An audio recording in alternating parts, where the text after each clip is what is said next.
Hello and welcome back to Why I Believe, the series where we hear from members of St George's Church about why it is that they believe in the Christian message. And joining me today is Diane. Diane, thank you for being with us. Thank you for having me.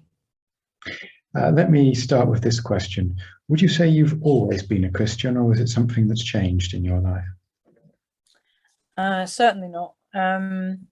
I would say that I went to church when I was younger. My dad was a boys brigade officer, and mum, we were part of the Church of Scotland when I was little, but it was only when I was older and looked into the Christian faith myself, I realised that actually the church that I'd been taken along to and what I thought I knew, I didn't know the Jesus of the Bible, and I didn't know the Christian faith really. And so knowing that now and being a Christian now, I would definitely say I wasn't a Christian before. So how did that change? How did you go from one to the other?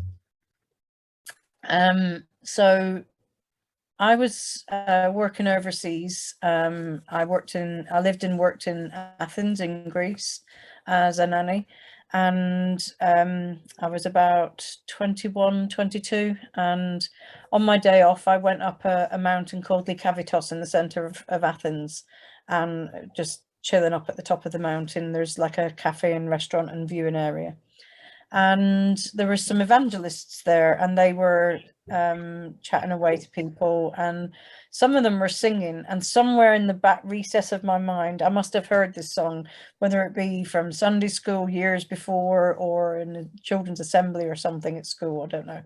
And I kind of hummed along, and one of them must have heard, and he was like, "Oh, do you know this song?" and started chatting.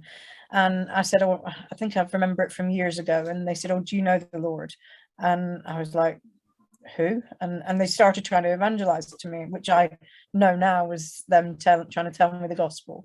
And I said, "Oh," and I was a bit, for want of a better phrase, sweary Larry, and I was like, "You know what, leave me alone," in some not so kind terms, and I'm really not interested.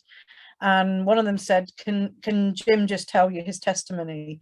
And as it happens, in the middle of Athens, this guy Jim was from my hometown where my parents lived, which ironic, God in his infinite wisdom, and he shared his testimony. It was very similar to my own life of finding other substances to numb how we feel. So for my own doing, it was cannabis and alcohol, and I was quite happy in doing that.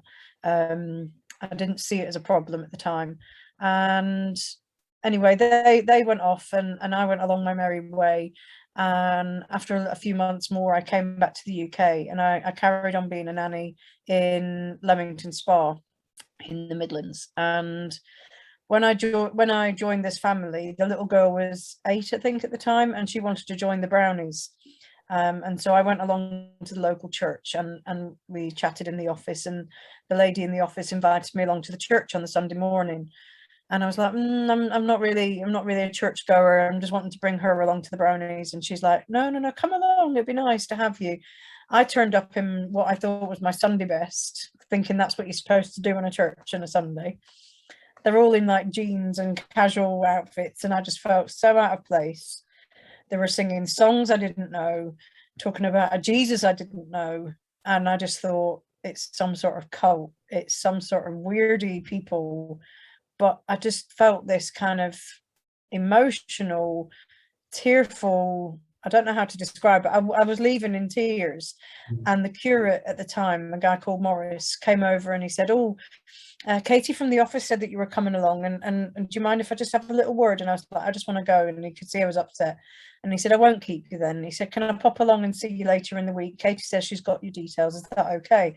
I said, "Oh yeah, whatever." Anyway, later on the week, he kept his word and he came to visit me in the house where I was working. And he just chatted, and he invited me on a Christianity Explorer course. And they were going to have a meal and a glass of wine and just talk about the gospel. And I to my shame, but actually it was, again, God in his infinite wisdom, it was the hook that got me, was the wine. Free wine, I'm there, hello. And I went along and I heard the gospel, and I heard it explained very clearly, but I argued every step of the way, and there were some lovely people, and I went along to church on a Sunday and I made some lovely friends, but I didn't become a Christian. And Morris invited me along on the second course, to be a helper, to wash up and whatever. And I was like, I like coming along on a Sunday, but I really don't think the gospel's for me. You're not converting me, as you put it. I just want to come along and enjoy the people. And he's like, that's fine, that's fine. And I think it was about week 4, or week 5, and it was talking about, they were talking about Jesus and why he came and who he came for. And I think it just really hit me. I was an emotional crying mess at the end of the night, because it just hit me that the feelings I felt about myself, partly all the drinking and the smoking and all that I was putting to me and doing to me, was to try and numb this worthlessness that I felt. I felt that I wasn't worthy, and it didn't matter what I did to my body and whatever. And it just hit me that Jesus saw my worth, that Jesus thought I was so worthy that he died for me, and that because of him that gap was bridged. And they used the analogy, the DVDs on one hand, and that's the block that you can't get to heaven. And Jesus took those DVDs, that he took that block, and now there's a way. I don't know if you've seen it in a youth talk or whatever. Yeah, the Bible. Yeah. Well, they did it as a DVD, but Jesus was that he took that blockage, and it just hit me. And some people, they don't know when they became a Christian. I think because I had such a wake up call and a slap in the face from God, that I literally 7:45 on the 12th of May 1997, I just was on my knees in my own room. No one was around. I'd come back from the Alpha course, and it just hit me that all these times that I was arguing with them that they were wrong, actually they were right. God was using them to tell me the gospel, and I was the one that was wrong. And I just asked God to forgive me for my sins that night, just on my own in my bedroom. And became a Christian that night. And you know, obviously I've moved on from there, and I've been a Christian since then, since 1997. What difference has that made to you? I think the hope that I have in Christ, and the grace that he shows me, and the mercy he shows me.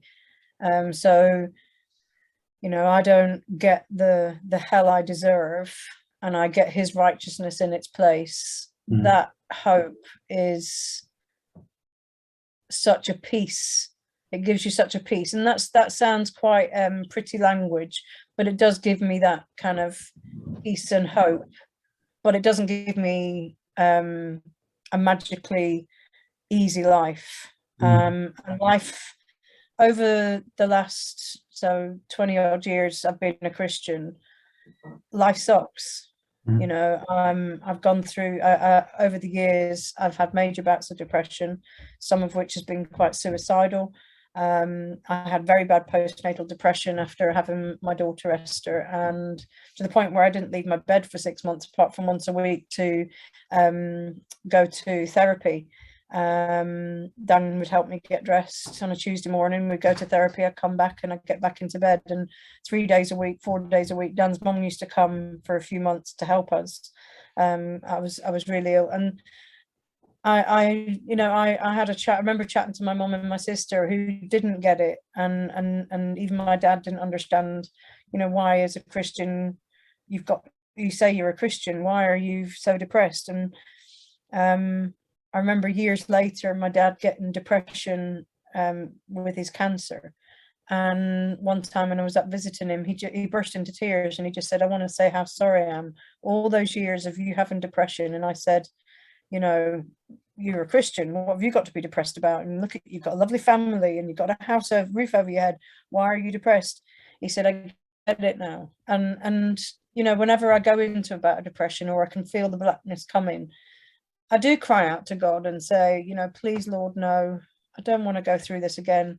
But each time I do go through it, I always know that my faith is made stronger. And it might just be that I sit and colour in at the back of the church, which when I first started coming back to church after my breakdown, I remember just sitting at the back colouring in a Christian colouring in book. But I was there, and I was around my Christian brothers and sisters, and I was hearing the gospel. Whether I was taking it in is a different matter, but life hasn't been easy, and life doesn't magically change when you're a Christian. It's not like God waves a magic wand, like you're one of mine now, and you're going to have all the wealth and you're going to have all the health. And that is a gospel that is spouted by some people who claim to be Christians, and the Bible doesn't teach that. There's nowhere in the Bible that it says you'll have health and wealth. Yes, God does say that he'll bless us, but he blesses us by sustaining us. He blesses us with the things that we don't even deem as riches. You know, I remember questioning with other Christians in Bible study one night with our middly Elijah. He has 2 different autoimmune disorders, which affect his life quite badly. He suffers with a lot of pain at times, very much fatigued. He's been in and out of hospital all his life. And, you know, I've questioned, you know, where is God in this? Yet the amount of times that I've been able to share the gospel with a doctor or with a nurse or with another parent because of what he goes through. And Elijah doesn't seem to have it in his head, or God doesn't like me, because he doesn't even think like that. He just thinks, when I get to heaven, I'm going to be allowed to eat eggs. You know, he just looks at the bigger picture. And he's taught me and Dan, my husband Dan, he's taught us through Elijah so many blessings and so much patience and endurance. And you have, I think, sometimes when you go through like really sucky times in life, you become less complacent. Because I know when life has been easier financially or spiritually or whatever, I do get complacent. I don't pray enough, or I don't think about God through the day. And then bam, I wouldn't say necessarily about a depression suddenly comes out of the blue, but something might just happen and I think, whoa.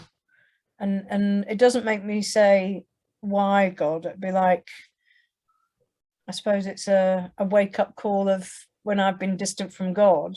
It's not because he's moved, it's because I have. You know, or I haven't spent time with him, and my relationship isn't strong because of me, not because of him. I don't know if any of that makes a whole lot of sense, but when I say how has it changed my life, I have a hope of a future with him. I have peace because of that hope, and a joy because of what God has done for me in Christ. But I have also that understanding that it doesn't come in this lifetime. Although we do have many blessings and God grants us many joys along the way. You know, being a parent is hard of 3 kids, but they bring us so much more joy than frustrations. I think that's the same in the Christian journey. Yes, there's a lot of hardship, but there's so much more joy.